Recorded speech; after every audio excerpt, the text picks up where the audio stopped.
Frères et sœurs des paroisses de Saint-Saturnin de Champigny ou de Jean 23 du Bois-l'Abbé, Champigny et Chenevière, frères et sœurs d'ailleurs, voilà qu'avec ce dimanche des Rameaux, nous entrons dans la Semaine Sainte.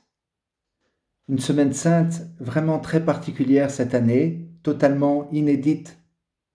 Nous y entrons avec tout ce qui marque notre planète, avec ce moment de bouleversement complet, ce moment d'inquiétude, mais aussi ce moment où se vit de belles solidarités.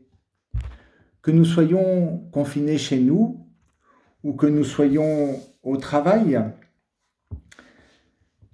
à assurer les services indispensables, soigner, nourrir, ou que nous soyons même malades, peut-être à domicile ou à l'hôpital, nous sommes tous appelés à vivre cette épreuve dans la foi, en communion avec le Christ qui nous a ouvert le chemin, en communion avec tous les hommes et femmes de par le monde, en particulier avec ceux qui connaissent plus la fragilité ou l'isolement. Je vous invite à vivre profondément cette Semaine Sainte, à la vivre à la fois séparément, puisque nous sommes chacun confinés, isolés, mais à la vivre profondément en communion ensemble, par la prière. Un moyen privilégié, ce sera d'essayer de suivre toutes les célébrations à la télévision. Les programmes sont larges. Vous pouvez regarder KTO, par exemple, que ce soit à la télévision ou par ordinateur, mais il y a bien d'autres chaînes. Il y a aussi le Jour du Seigneur. Je vous invite avant chaque célébration à essayer d'avoir lu les lectures du jour. Et quand vous ouvrez les lectures, à ne pas vous dire « je suis devant un texte », mais à vous rappeler que ce n'est pas un texte que nous avons devant nous, mais nous sommes en présence de quelqu'un, en présence du Christ qui a quelque chose à nous dire à chacun personnellement et à nous tous ensemble. J'aime ouvrir l'Évangile, ouvrir mon smartphone, en reprenant ces phrases, soit celle de Samuel, « Parle Seigneur, ton serviteur écoute », ou encore cette parole que je citais déjà dimanche dernier, de Marthe à Marie, « Le Maître est là, il t'appelle ».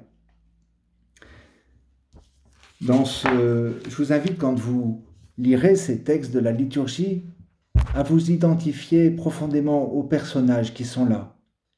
Et ce dimanche, on peut déjà s'identifier aux habitants de Jérusalem qui, voyant Jésus entouré de la foule, des pauvres, des petits, qui l'acclament, mais dont le triomphe est quand même particulier, assis sur un âne, la foule de Jérusalem pose la question, mais qui est cet homme ?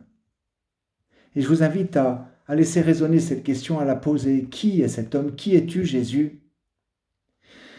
Quand j'entends nombre de personnes dire que le coronavirus a été envoyé par Dieu pour nous ramener au droit chemin, nous questionner parce qu'on se serait éloigné, je ne suis pas sûr, en regardant Jésus donner sa vie sur la croix, que cette réponse tienne. Il est tout sauf celui qui vient punir. Il est celui qui donne sa vie. Il est celui qui dit au larron criminel, « Aujourd'hui même, tu seras dans mon paradis ». Alors par contre, il y a la question qui est cet homme, mais avec ces événements, ce confinement, ce moment où nous ressentons plus notre fragilité, ce moment où des proches sont malades, d'autres meurent, nous sentons vraiment notre fragilité et vient la question, mais qu'est-ce qui est important dans ma vie ? Qu'est-ce qui compte ? Qu'est-ce que c'est ? Et là, j'ai été touché aujourd'hui par l'appel d'une d'entre vous qui disait combien sa vie ne serait plus comme avant, combien de ressentir cette fragilité lui avait fait prendre des décisions. Elle a passé plusieurs appels au téléphone avec des gens auxquels elle ne parlait plus. Pour elle, ce qui devenait très important, c'était de vivre des réconciliations. Et cette Semaine Sainte, c'est un moment privilégié pour appeler des gens, vivre des réconciliations, se questionner sur notre vie. Il y a ces paroles des disciples à Jésus, « Maître, Où veux-tu que nous fassions les préparatifs pour la Pâque? Où veux-tu passer dans notre vie? Que veux-tu transformer en nous? Où est-ce que tu veux nous faire passer de la vie, de la mort à la vie? Quand nous nous approcherons du jeudi saint, et nous pouvons commencer dans les jours qui précèdent ou le vivre pendant la journée du jeudi saint, je vous invite à vous mettre chacun à la table avec Jésus. À aussi avoir cette question qui surgit, serait-ce moi? Serait-ce moi? Quand Jésus annonce qu'il va être trahi, vendu, je vous invite à, comme Pierre, vous étonner que Jésus veuille nous laver les pieds à chacun, devenir notre serviteur, l'esclave, et à dire à Jésus, mais Seigneur, jamais. Et puis à laisser Jésus nous convaincre et à dire avec Pierre, pas seulement la tête, Seigneur, tout le corps. Viens purifier, viens nettoyer, viens transformer toute ma vie. Je vous invite à lire les chapitres 13 à 17 de Saint Jean. Ces chapitres où Jean nous redonne toutes les paroles de Jésus à ses amis. Quand quelqu'un va mourir, c'est là qu'il dit le cœur de sa vie, le cœur de son message.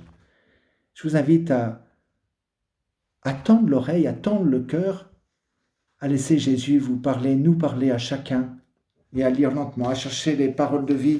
J'en reprends quelques-unes. Je vous donne un commandement nouveau. Aimez-vous les uns les autres comme je vous ai aimé. À ceux-ci, tous vous reconnaîtront pour mes disciples, à l'amour que vous aurez les uns pour les autres. Et encore celle-là. Je suis la vraie vigne, et mon Père est le vigneron. Tout sarment qui en moi ne porte pas de fruit, il l'enlève, et tout sarment qui porte du fruit, il l'émonde, afin qu'il en porte davantage encore. Déjà, vous êtes émondés par la parole que je vous ai dite. Vous êtes émondés par la parole que je vous ai dite. Il n'y a pas de doute que de lire, de relire la parole, elle nous transforme, pas par nos forces, mais par sa force à elle. Paul nous dit que la parole est le glaive de l'Esprit Saint, c'est l'outil de l'Esprit Saint, c'est ce qui peut nous transformer, agir en nous. Demeurez en moi comme je demeure en vous. Frères et sœurs, prenons ce temps tout au long de cette semaine sainte de laisser Jésus nous parler. Permettez-moi de vous faire aussi un autre appel. N'hésitez pas, quand vous connaissez plus l'épreuve, la maladie d'un proche de vous, n'hésitez pas à envoyer un SMS, un message. Cela nourrira ma prière aussi. Voilà, nous sommes appelés à vivre cette semaine sainte pleinement, ensemble, à la fois séparément, chacun de notre côté, et vraiment ensemble. Nous sommes appelés à faire de ce confinement que personne ne peut souhaiter, dont nous nous demandons quand est-ce qu'il va s'arrêter, quelles vont en être les conséquences. Et je pense particulièrement aux plus fragiles. Je pense aussi aux pays comme Madagascar où j'ai été déjà profondément atteint par tous les déséquilibres que provoque ce moment. Eh bien, entrons ensemble dans la semaine sainte. Laissons Jésus nous conduire à la vie, et même si le carême s'arrête la semaine prochaine, le confinement, lui, ne s'arrête pas, et il nous sera donné de continuer notre marche de préparation, je l'espère, à une très belle Pentecôte, à un moment où nous serons prêts à laisser l'Esprit Saint nous prendre vraiment. Très bonne semaine sainte à chacun.